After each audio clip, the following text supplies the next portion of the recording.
Godzilla vs. Kong has probably been one of the most awaited movies this year. The epic clash between the two giants might be based on a pretty simple story, but the surreal visuals will make anyone stick to their couch. But there are many plot holes too. The fast-paced movie and visuals make it hard to catch. But today we reveal the biggest plot holes in the story that you might have missed. Before we get into the details, make sure you subscribe and turn on notifications so you won't miss any new videos from us. First, when did Kong get so massive? When Kong first showed up in 1962, he was only 104 feet. That was already pretty impressive, but nothing compared to its size in the later movies. He grew quite a bit during the years, and by 2017 in Kong Skull Island, the ape was still a growing adolescent as a character mentioned. In Godzilla vs. Kong, the ape is the highest ever with its 335 feet. But then what about the skulls of Kong's parents that are around the same size as he is?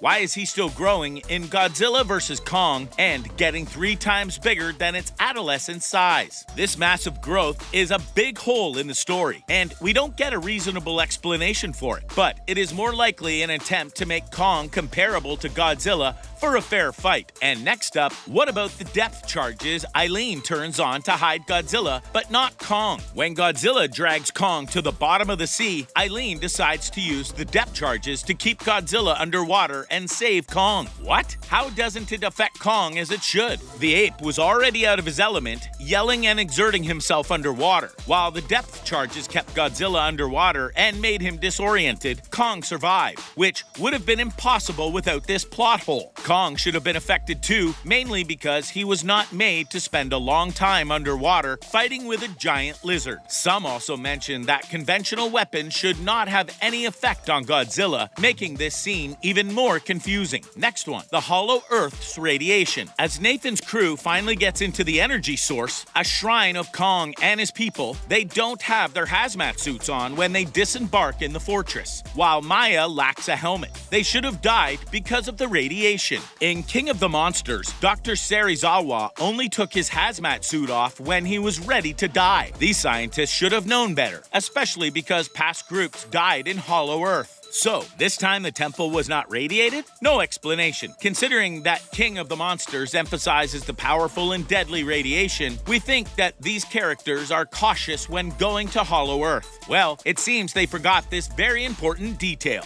Bernie leaks information and Apex doesn't care. Apex Cybernetics is up to no good, and Bernie, a technician, suspects something. While he has been leaking sensitive information about the company for years, they can't track him down. Although he allegedly made a great effort to hide, Bernie hosts the Titan Truth podcast and reveals how he tries to infiltrate the company. He doesn't change his voice. Despite Bernie's efforts, it takes about 10 minutes for Madison to get a clue how to find him with Josh. On his website, an episode description not only discloses how he avoids being detected by Apex, he also gives 2 clues: Chinatown and Bleach. So, it takes no time for Madison and Josh, 2 inexperienced kids, to find him. But a huge international company with top-notch equipment cannot find the resources to locate him? Does it seem logical? It is a big plot hole. Godzilla vs. Kong ship fight. For what? To make Kong lead them to Hollow Earth, Dr. Andrews puts together a team to transport Kong to Antarctica. They know Godzilla likes to hang out in the sea and are worried the whole time that he would show up and kill the ape, fighting for being the alpha over Earth. And not surprisingly, he shows up and the 2 monsters have an epic battle at sea. Planes, ships, and a lot of human lives are lost during the massive fight. In the end, Godzilla thinks that Kong is dead and goes away. The team calls for aerial support with loads of helicopters and transfers Kong the rest of the way. What? Why did they risk a massive fight and lives when they could have just transported Kong the whole time? One explanation might be the fuel for the helicopters. Maybe they had to risk a direct and potentially deadly fight because they had no way to transport Kong all the way. In spite of that, they could have come up with something, knowing that Godzilla is probably there somewhere in the ocean. Another plot hole is the leftovers of Heads. At the beginning of the movie, there are 3 heads we see that are necessary to survive a trip to Hollow Earth. These special vehicles allow people to withstand the vast gravitational alterations in Hollow Earth. And who produces these vehicles? Apex Cybernetics, the company behind Mechagodzilla. 2 of the 3 heads are destroyed pretty fast in Hollow Earth, and the 3rd one is used as a defibrillator to save Kong after the sea fight with Godzilla. So, how did Monarch establish a scientific base in Hollow Earth and ship all those people down there? They probably needed a ton of HEVs for these missions. How did Apex build so many of them, and how did Monarch get them? At that point, Apex did not have the resources to build all of those and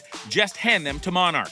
Not to mention that the governments most likely wouldn't have let Apex just continue their business, being responsible for millions of lost lives. The company, or at least what is left at that point, doesn't have all the valuable equipment to build more HEVs. Then, how did all the scientists and employees get down to Hollow Earth? Kong is not needed to get to Hollow Earth. While the science team transfers Kong too close to Hollow Earth, risking lives and equipment to find the new energy source, Apex has special vehicles, HEVs, that allow people to travel there with no problem. Additionally, Nathan knows the way there, as his brother jumped but died with a crew before. Apex has a map to the source as well. And why was the team so sure that Kong would take them there? How would the ape know about it in the first place? There is no way they made sure that Kong will provide the information for their trip down. Overall, it seems that all their efforts were unnecessary, as they have the equipment and the map to the energy source. Kong is not needed to get down to the energy source. And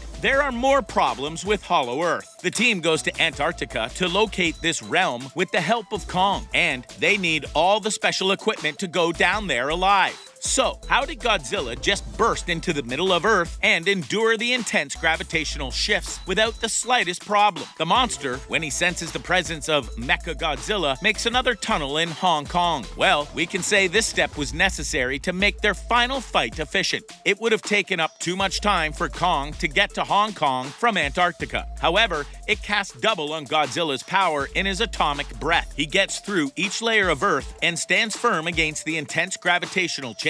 He should have been powerful enough to beat Mechagodzilla with his enormous power. Next, Apex Security System has its issues too. A huge and powerful international company should have the best security system to protect whatever confidential project they are working on. Yet, when Bernie gets into the base in Florida, all the way into Subsector 33, he only needs to push one button to access all doors in the facility. He and the 2 kids, Madison and Josh, get a transport pod that takes them to Hong Kong without anything. No ID card, no scanning, nothing. The lack of security seems absolutely unrealistic, and it is hard to ignore. Hong Kong's facility is not any better. The team can easily walk around the top secret station without anyone noticing. They even get into the testing area unnoticed, while the boss, Walter, is watching, and still cannot see the crew while the skull crawler almost attacks them. And while they get access to a pod without an issue, when they are stuck in one, the guard has no access to it. The director either forgot how these facilities work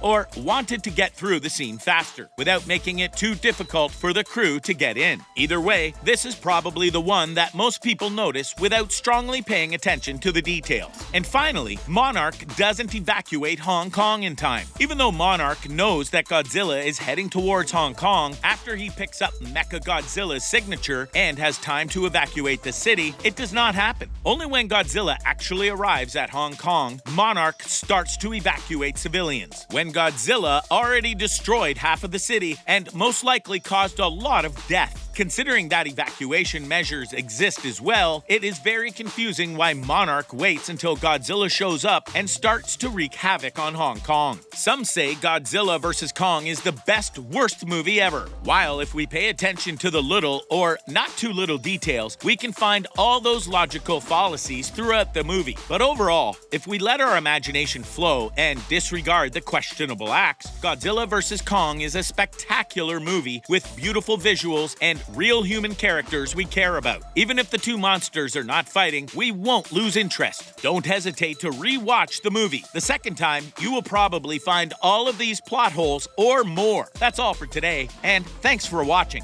Leave a comment if we missed any holes in the story. Don't forget to subscribe and turn on notifications for more exciting videos from us.